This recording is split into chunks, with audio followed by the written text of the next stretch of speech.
beats killing the music on the track, yeah.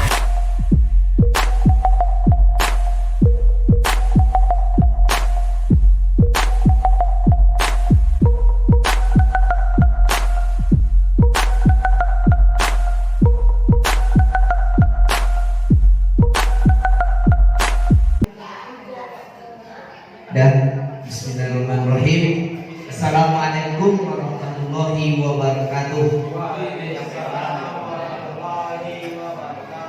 Bersyukur kepada Allah Subhanahu wa taala yang mana telah memberikan rahmat dan karunia-Nya kepada kita bersama untuk menghadiri acara diseminasi penyebaran pemahaman dan penerapan pengalaman budaya positif yang insya Allah sebentar lagi kita laksanakan.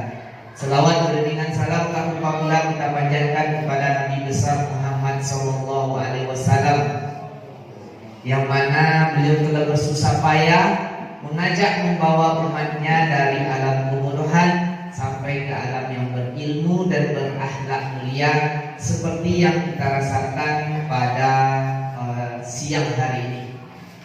Baik Bapak Ibu, sedikit perkenalan untuk acara ini. Perkenalkan, nama Fatan Murnia SPD, calon guru penggerak angkatan 11 Kabupaten Sijunjung. Jadi di sini kami akan memberikan atau memberi penyebaran budaya positif yang mungkin beberapa waktu yang lalu kami dapatkan ilmunya dari calon guru penggerak. Jadi nanti kita akan berdiskusi, saling bertukar pikiran, dan harapan kedepannya bisa Bapak Ibu terapkan di sekolah masing-masing dan bermanfaat untuk peserta didik kita bersama hendaknya. Amin ya robbal alamin. Mungkin itu saja perkenalannya, kemudian masuk kepada selanjutnya kesepakatan kelas. Jadi kita sebelum memulai acara kita buat beberapa kesepakatan kelas, yang dimana kesepakatan kelas ini yang pertama saling menghargai. Nanti Bapak Ibu silakan berkomentar, memberikan masukan atau saran, tapi dengan saling menghargai. Nanti kalau ada yang berbicara silakan tunggu dulu baru di kita yang lain berbicara. Kemudian aktif. Nah, ini yang sangat dibutuhkan sekali Bapak Ibu.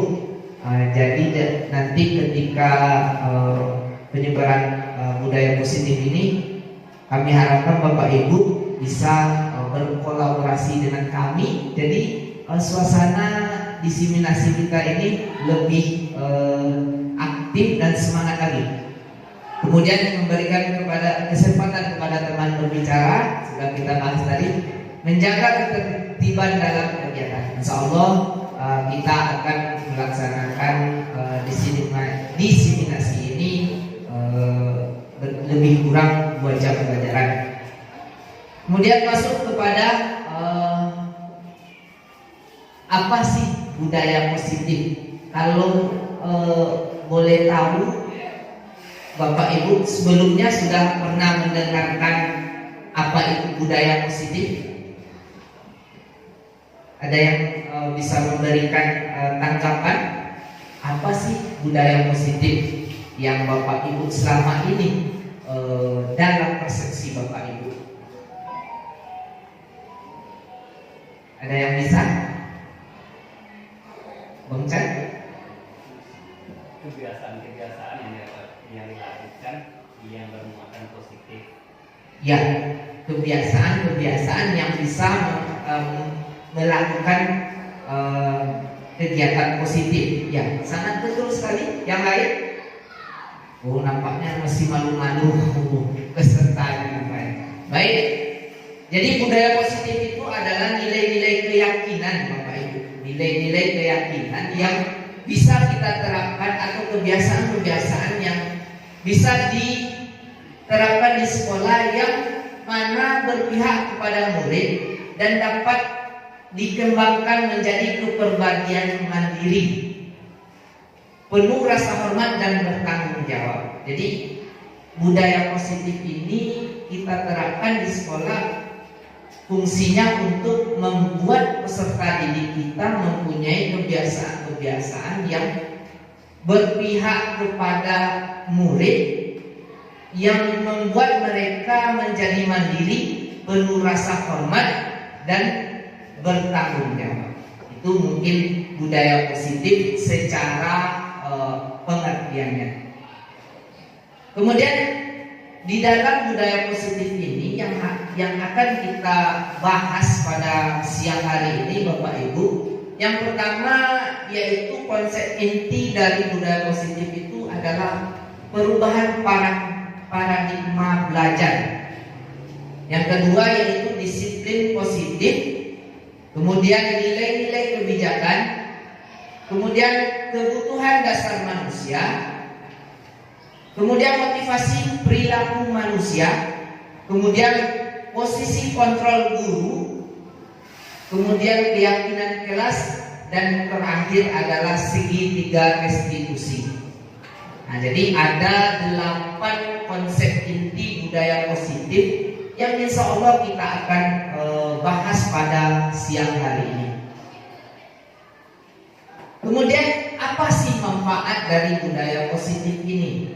Jadi pertanyaan bagi kita bersama, apa sih manfaat dari budaya positif tersebut? Manfaat dari budaya positif tersebut adalah mencerminkan rasa aman, nyaman bagi peserta didik atau warga sekolah tempat kita mengajar, atau setiap individu yang mampu mengekspresikan dirinya tanpa ada rasa takut maupun ragu-ragu untuk berbuat, asalkan tindakan yang dilakukan tidak merugikan orang lain. Jadi kita menanamkan budaya positif ini kepada peserta didik untuk mengekspresikan dirinya. Jadi anak tidak tertekan dalam melakukan apa yang ingin dia lakukan, namun dalam konteks tidak merugikan orang lain. Kalau kita di bidang olahraga, mungkin di cabang-cabang yang ingin dikembangkan oleh mereka, contohnya anaknya berpotensi di bidang sepak bola, kita salurkan asalkan tidak merugikan orang lain. Contohnya kita buat potensinya sepak bola, kita buat lapangannya dekat lokal atau bermain dalam lokal, itu bisa merugikan orang lain. Nah, itu dari manfaat dari budaya positif yang ada di sekolah. Kemudian yang pertama masuk kepada pembelajaran dengan paradigma baru. Mungkin Bapak Ibu di sini sudah mengenal apa itu pembelajaran dengan paradigma baru. Kami bukan berasumsi. Senior-senior kami bukan belum bisa menerapkan paradigma baru ini, tetapi ini paradigma baru ini diciptakan untuk mensiasati perkembangan zaman generasi abad 21, yang mana bertujuan untuk menerapkan profil pelajar Pancasila. Sebelum kita masuk kepada paradigma baru, ada Bapak Ibu yang tahu profil Pancasila? Coba. Apa itu profil pelajar Pancasila? Yang pertama, apa Bapak Ilham? Ada lagunya, bisa dinyanyikan? Iya, tidak bisa menyanyikannya. Yang pertama, coba Ibu Yosa.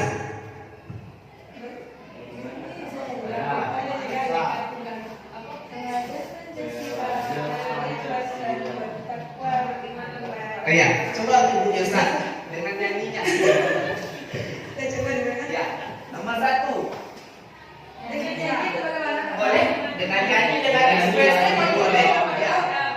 3, 2, 1. Pelajar Pancasila beriman dan bertakwa pada Tuhan yang esa dan berakhlak mulia, berkebinekaan global, gotong royong mandiri, kreatif dan bernalar kritis.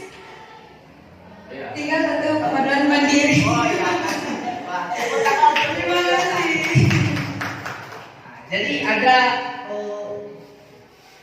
6 profil Pancasila yang harus kita terapkan di pembelajaran dengan paradigma baru. Jadi pembelajaran dengan paradigma baru ini adalah merupakan pembelajaran yang dirancang berdasarkan prinsip-prinsip pembelajaran yang berpihak pada murid sesuai dengan kebutuhan berdasarkan tahapan perkembangannya untuk mewujudkan profil pelajar Pancasila.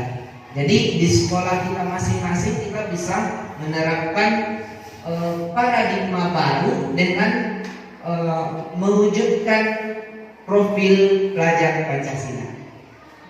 Lanjut. Kemudian yang kedua adalah disiplin positif. Yang kedua, disiplin positif ini dari kata asalnya atau pengertian dari disiplin tersebut adalah dalam budaya kita makna dari kata disiplin dimaknai menjadi suatu yang dilakukan seseorang pada orang lain untuk mendapatkan kepatuhan. Kemudian sebagai pendidik, sebagai kita seorang pendidik, tujuan kita adalah menciptakan anak-anak yang memiliki disiplin diri sehingga mereka bisa berperilaku mengacu pada nilai-nilai kebijakan yang memiliki motivasi intrinsik, bukan motivasi ekstrinsik. Jadi motivasinya dari dirinya langsung, bukan dari gurunya. Sekarang kebanyakan kita kan masih memakai ekstrinsiknya. Bagaimana anak untuk menciptakan atlet yang bagus? Kita yang bermotivasi dalam hal tersebut sehingga motivasi anak belum keluar.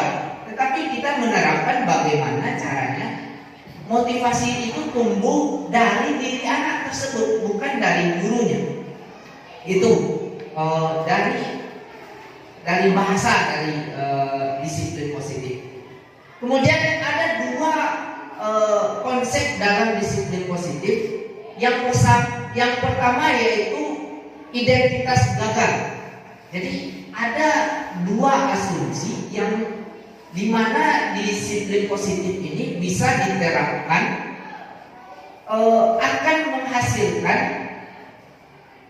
2 hasil. Yang pertama identitas gagal dan kemudian yang kedua adalah identitas berhasil atau sukses. Mari kita lihat konsep dari disiplin identitas gagal. Kita sebagai pendidik adalah sebagai seorang penghukum yang dimana kalau hukuman itu selalu membuat peserta didik atau yang kita hukum menyakitkan.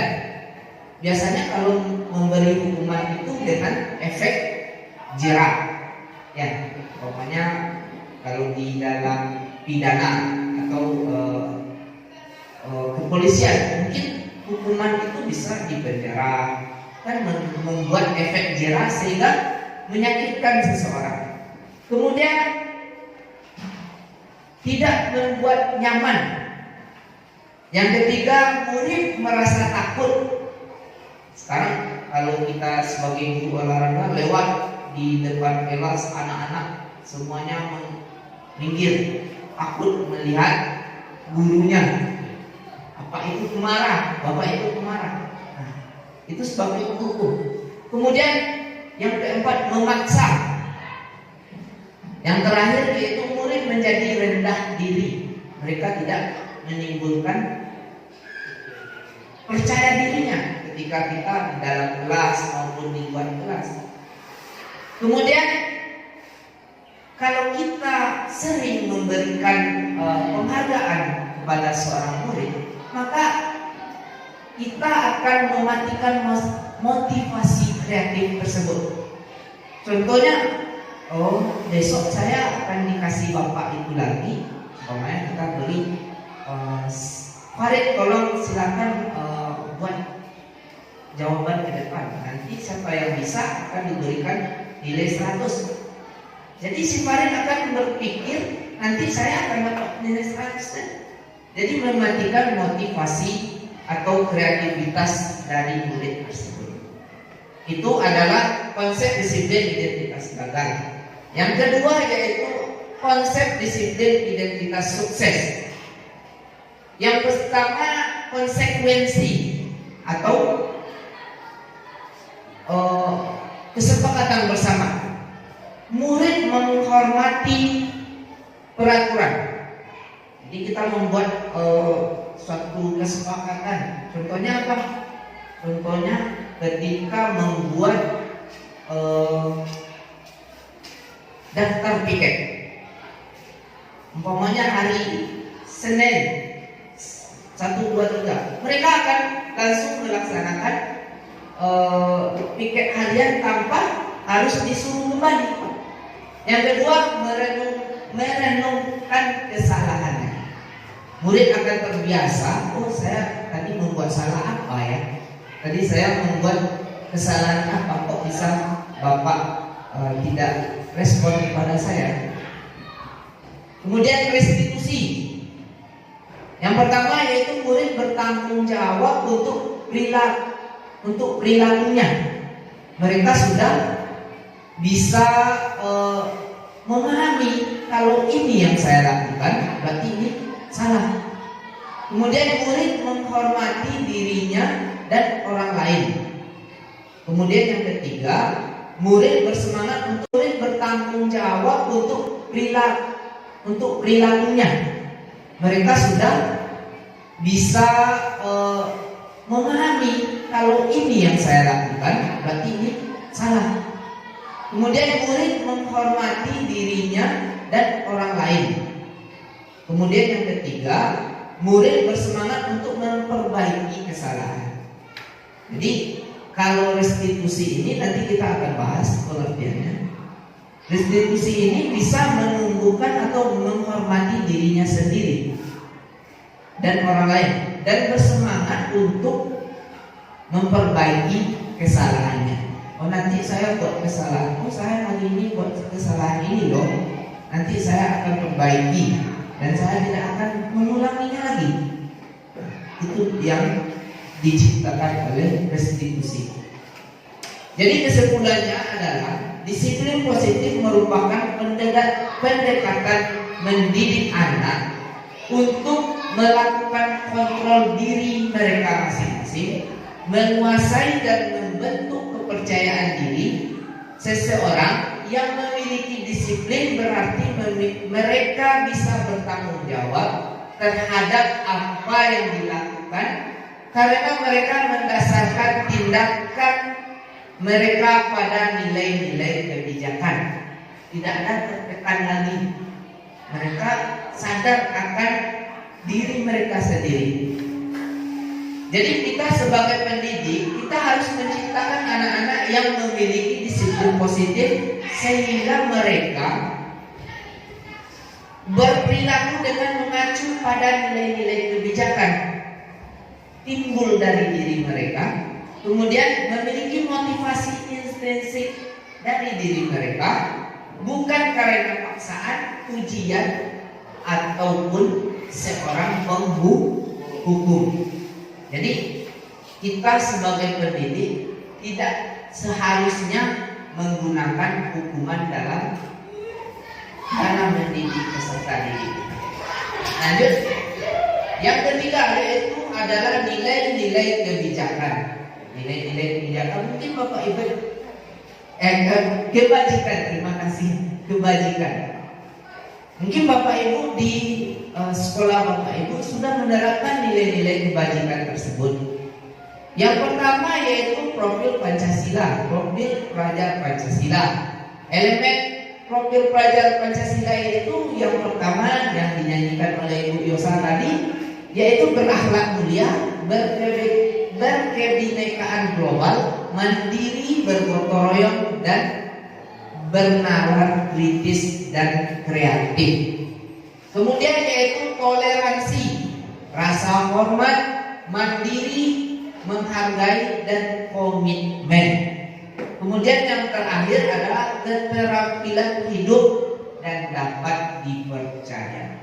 Nah, itu adalah contoh nilai kebijakan yang bisa kita terapkan di sekolah Bapak Ibu, yang mana itu akan membuat peserta didik kita menjadi orang yang akan bertanggung jawab pada diri, dan kebijakan-kebijakan yang dibuat oleh sekolah dan peraturan yang telah disepakatinya. Kemudian yang keempat adalah kebutuhan dasar manusia. Nah, ini yang sering kita lihat, kebutuhan dasar manusia. Pernyataannya adalah ketika seorang murid melakukan suatu perbuatan yang bertentangan dengan nilai-nilai kebijakan atau melanggar peraturan, hal itu sebenarnya dikarenakan mereka gagal memenuhi kebutuhan dasar manusia mereka tersebut. Jadi mereka belum memenuhi sebagai seorang manusia. Jadi ada beberapa yang harus dipenuhi untuk kebutuhan dasar manusia tersebut. Mari kita lihat. Yang pertama yaitu bertahan hidup. Yang kedua yaitu adalah kasih sayang dan rasa diterima. Bertahan hidup dan kasih sayang dan rasa diterima. Kemudian penguasaan. Kemudian kebebasan, dan terakhir adalah kesenangan. Lanjut. Nah, ini adalah contoh dari kebutuhan dasar manusia tadi.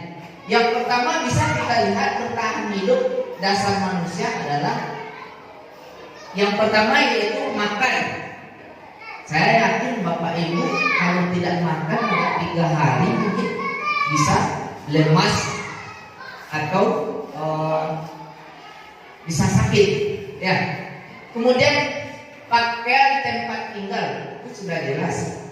Kalau tidak ada pakaian atau tempat tinggal, maka kita akan disebut sebagai gelandangan, ya.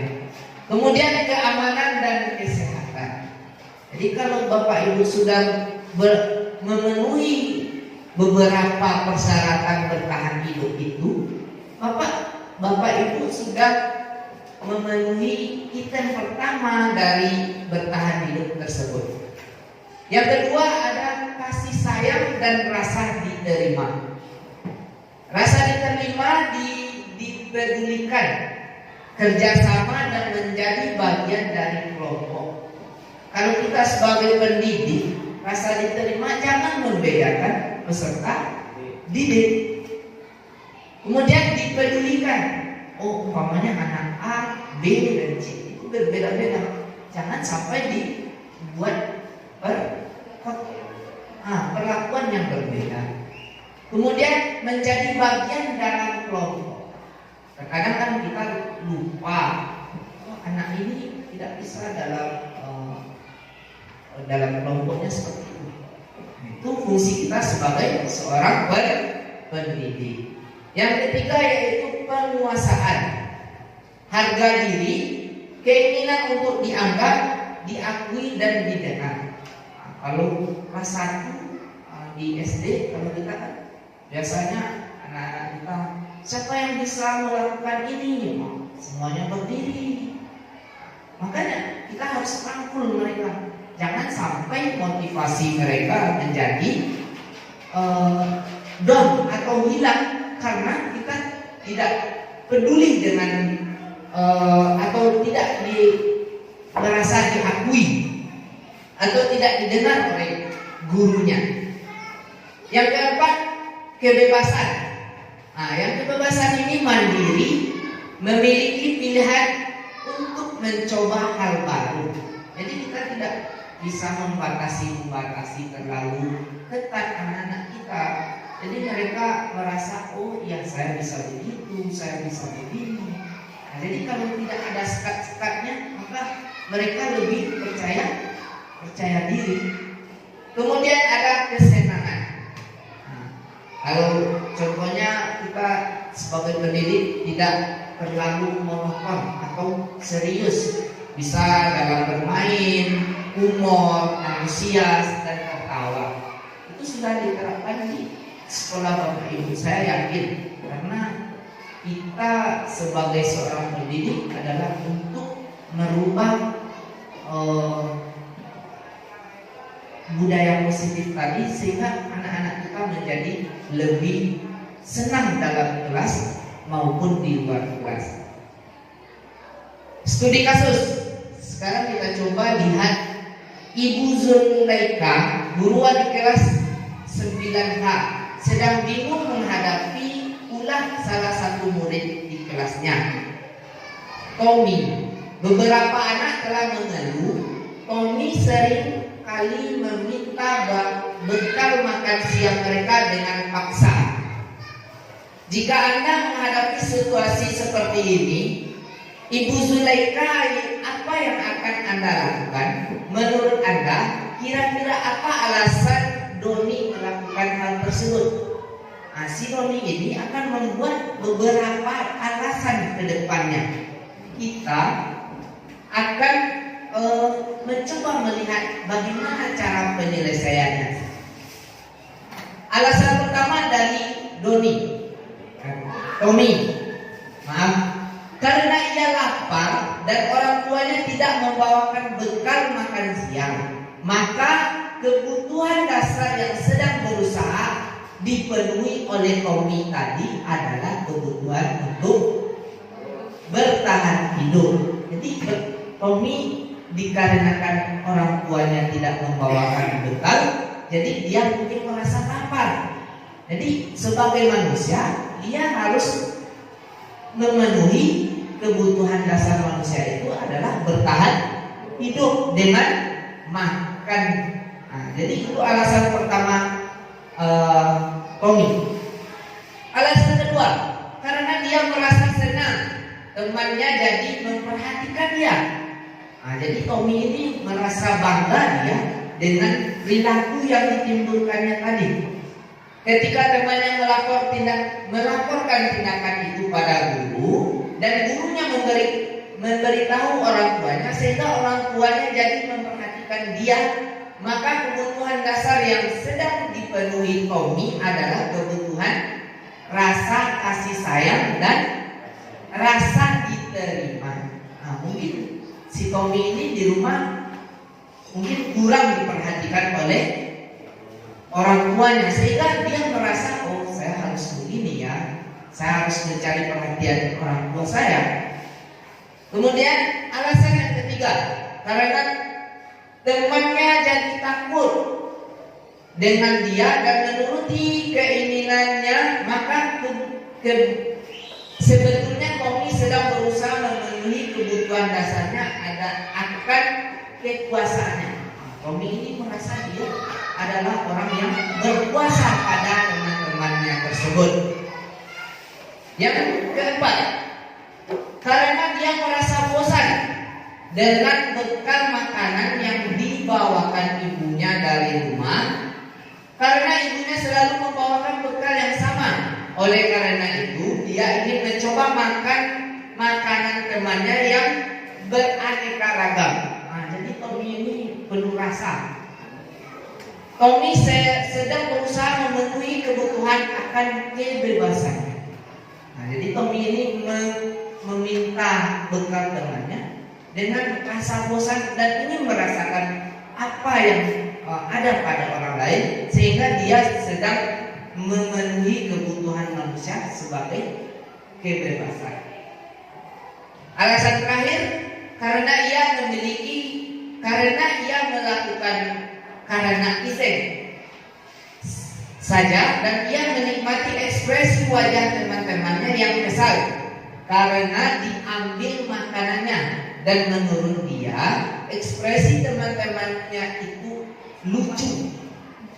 Maka berarti Tommy sedang berusaha memenuhi kebutuhan akan kesenangan dirinya. Nah, jadi itu beberapa alasan yang dilakukan oleh Tommy. Yang kelima yaitu motivasi perilaku manusia. Motivasi perilaku manusia yang pertama untuk menghindari ketidaknyamanan atau hukuman. Motivasi eksternal, apa yang akan terjadi apabila saya tidak melakukan ini? Nah, itu yang akan kita terapkan kepada siswa kita. Bagaimana motivasi perilaku manusia untuk menghindari ketidaknyamanan tersebut. Yang kedua, untuk mendapatkan imbalan dan penghargaan dari orang lain. Apa yang akan saya dapatkan apabila saya melakukan hal ini? Kemudian yang ketiga, menjadi orang yang mereka inginkan dan menghargai diri sendiri dengan nilai-nilai yang mereka percaya. Saya akan menjadi orang seperti apa apabila saya melakukan ini? Itu motivasi dari eksternalnya, dari diri anak tersebut. Kemudian kita lihat motivasi merupakan dorongan yang timbul pada diri seseorang secara sadar atau tidak sadar untuk melakukan suatu tindakan yang bertujuan tertentu. Jadi motivasi itu adalah keinginan yang timbul dari diri kita maupun diri anak tersebut. Yang pertama yaitu murid melakukan disiplin diri karena ia takut dihukum. Kebanyakan, ya Bapak Ilham, kebanyakan murid seperti itu karena dia takut akan diberikan hukuman. Yang kedua, murid melakukan disiplin diri karena ia ingin mendapatkan imbalan. Kan sering kalau kita zaman-zaman kita dulu belajar, kita dengar siapa yang duduk rapi akan pulang dari awal. Jadi dia belajar di rumahnya, saya akan melatih duduk yang rapi sehingga saya akan cepat pulang. Itu motivasinya. Nah, jadi tidak ada motivasi yang lain.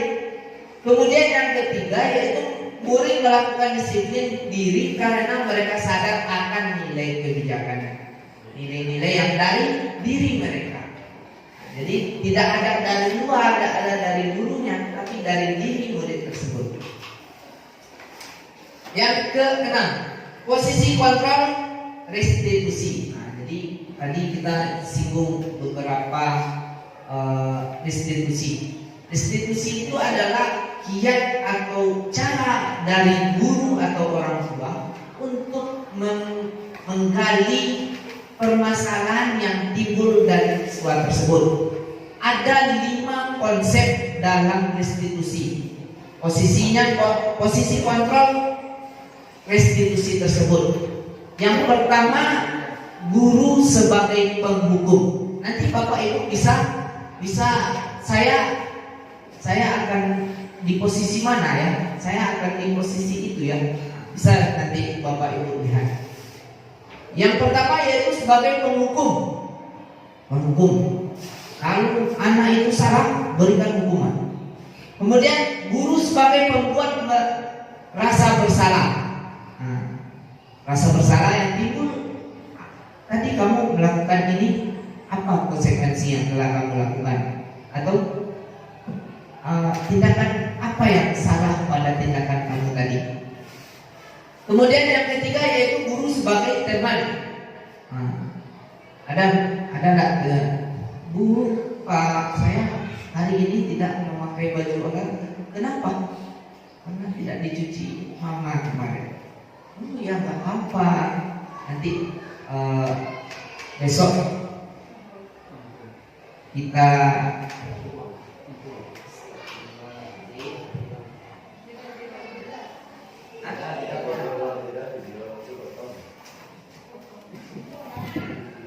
restitusi. Jadi nanti Bapak Ibu akan memposisikan diri Bapak Ibu sebagai di mana sih saya sebagai seorang pendidik, di mana sih posisi saya sebagai seorang guru. Nah, nanti Bapak Ibu bisa menilai dan bisa menerapkan posisi kontrol restitusi ini. Yang pertama yaitu adalah sebagai seorang penghukum. Yang kedua, guru pembuat rasa bersalah. Yang ketiga, guru sebagai teman. Yang keempat, guru sebagai pemantau. Yang terakhir adalah guru sebagai manajer. Mari kita bahas satu persatu guru sebagai penghukum. Jadi guru sebagai penghukum ini bukan dihilangkan Bapak Ibu, bukan tidak boleh, tetapi kita sebagai seorang penghukum bisa menggunakan hukuman fisik atau maupun hukuman verbal. Itu tidak dibenarkan. Nah, mungkin penghukumnya dengan cara memberikan efek jerah, mungkin di dalam kelas. Yang kedua yaitu guru pembuat rasa bersalah. Bapak Ibu membuat rasa bersalah ini akan menggunakan keheningan yang membuat orang lain merasa tidak nyaman dan bersalah atau rendah diri. Nah, jadi Bapak Ibu menjadi seorang guru yang membuat rasa bersalah menggunakan keheningan atau tidak menyapa murid tersebut, kemudian membuat tidak nyaman dalam kelas tersebut. Kemudian guru menjadi seorang teman. Nah, ini yang banyak kita temukan pada saat sekarang ini.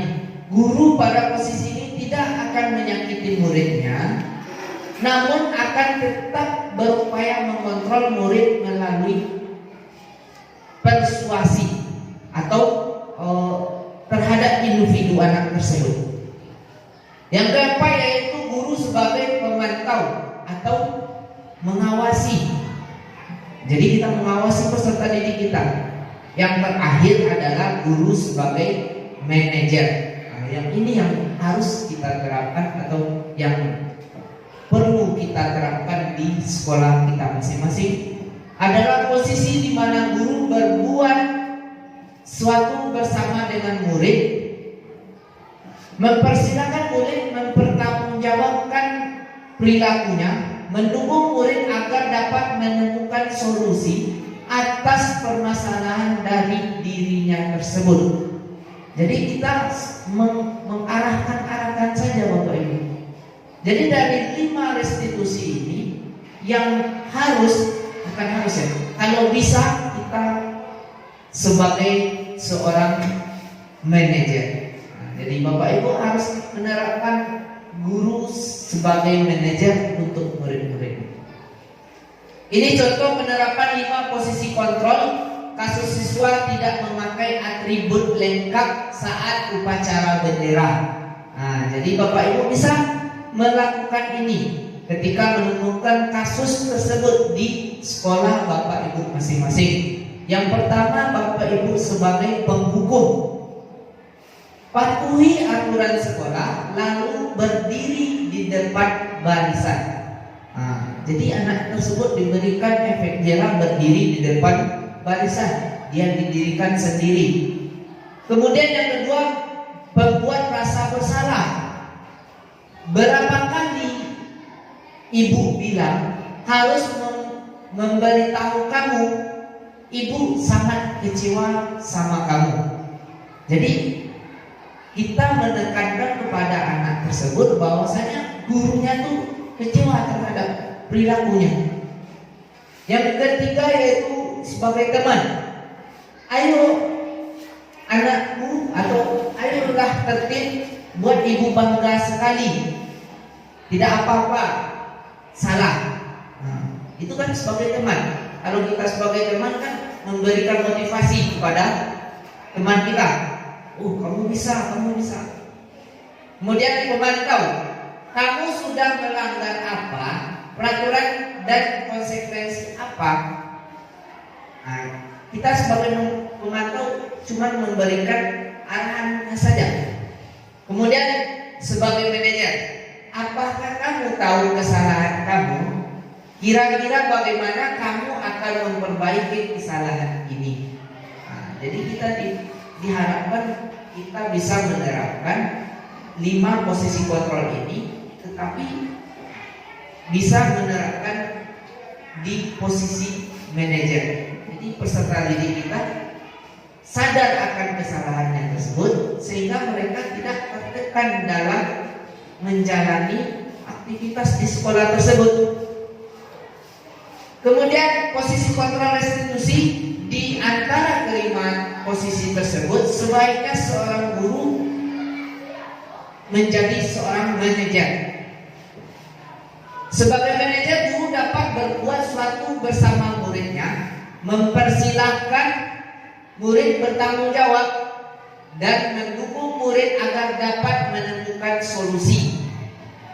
Selain itu, posisi manajer mengacu pada restitusi yang dapat menjadikan murid sebagai manajer bagi dirinya sendiri, sehingga dapat tercipta identitas positif.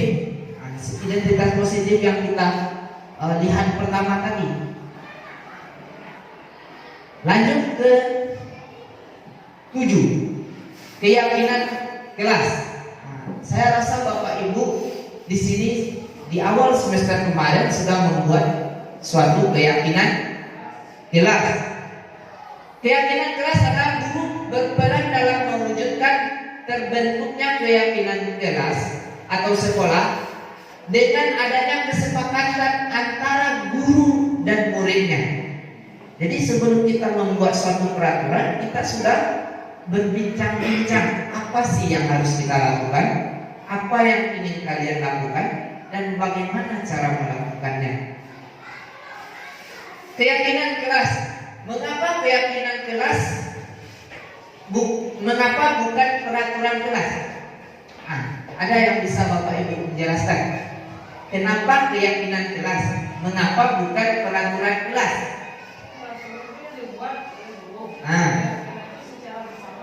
Iya, bagus sekali jawaban Ibu Caca.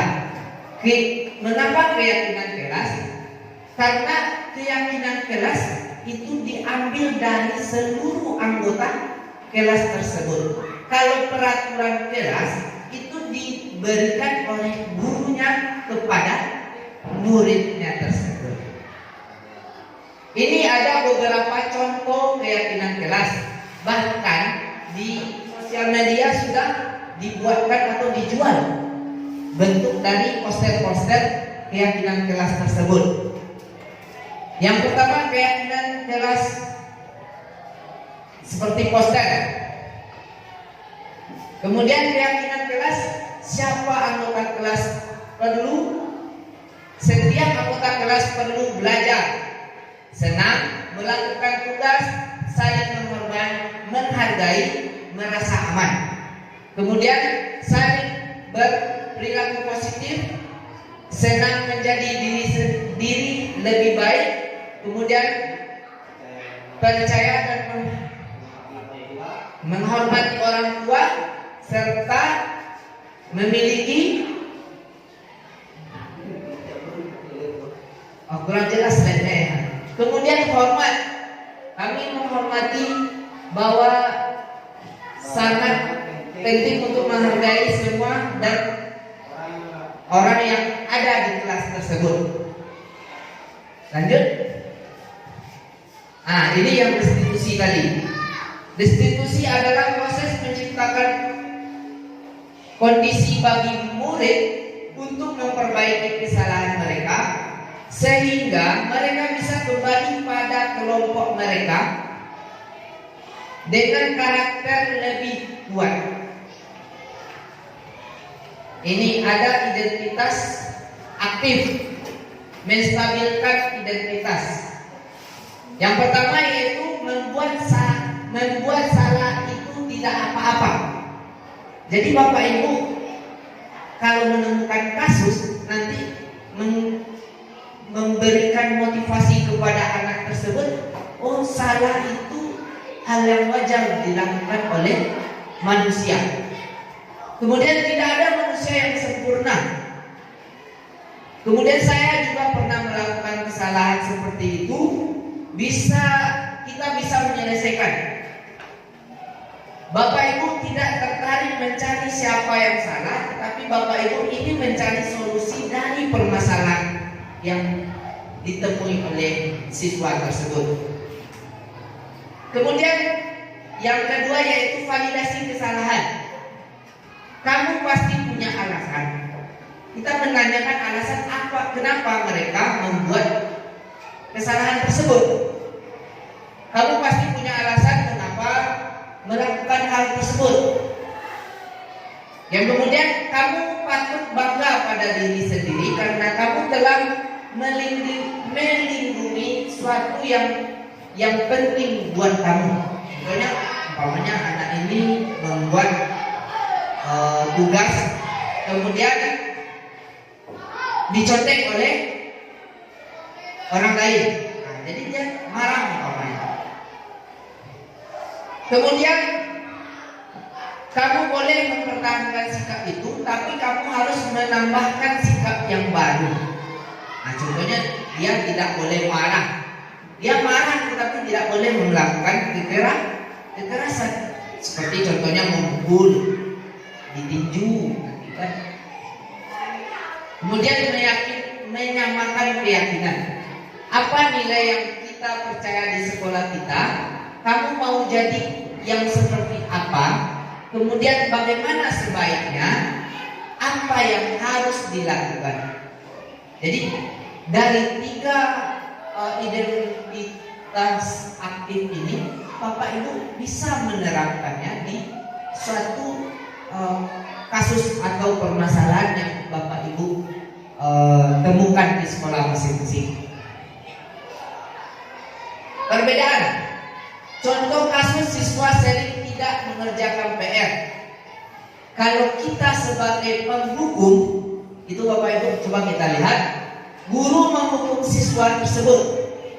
Kemudian hormat kepada bendera selama 10 menit. Guru marah dan murid menjadi takut. Itu kalau kita sebagai penghukum. Kemudian konsekuensi. Guru memberikan konsekuensi untuk mengerjakan PR-nya. PR-nya dikerjakan sebanyak 3 kali lipat. Nah, konsekuensi yang dikerjakan oleh guru tersebut. Kemudian restitusi. Guru menanyakan keyakinan kelas terlebih dahulu, dirinya dan membantu siswa menyelesaikan masalahnya. Kalau sudah diberikan kesepakatan kelas, kita juga harus melaksanakannya. Jangan sampai nanti kesepakatan kelas atau keyakinan kelas sudah kita laksanakan, tetapi prosesnya tidak kita lakukan. Nah, jadi nanti tidak akan berjalan dengan lancar. Mungkin itu saja Bapak Ibu dari penerapan disiplin positif yang dapat kami sampaikan kepada Bapak Ibu, dengan harapan nanti Bapak Ibu bisa menerapkan di sekolah masing-masing, sehingga kita bisa menciptakan murid yang bernalar kritis, aktif, objektif, dan bertanggung jawab. Mungkin itu saja, banyak maaf. Kami akhiri, wabillahi taufiq wal hidayah. Assalamualaikum warahmatullahi wabarakatuh.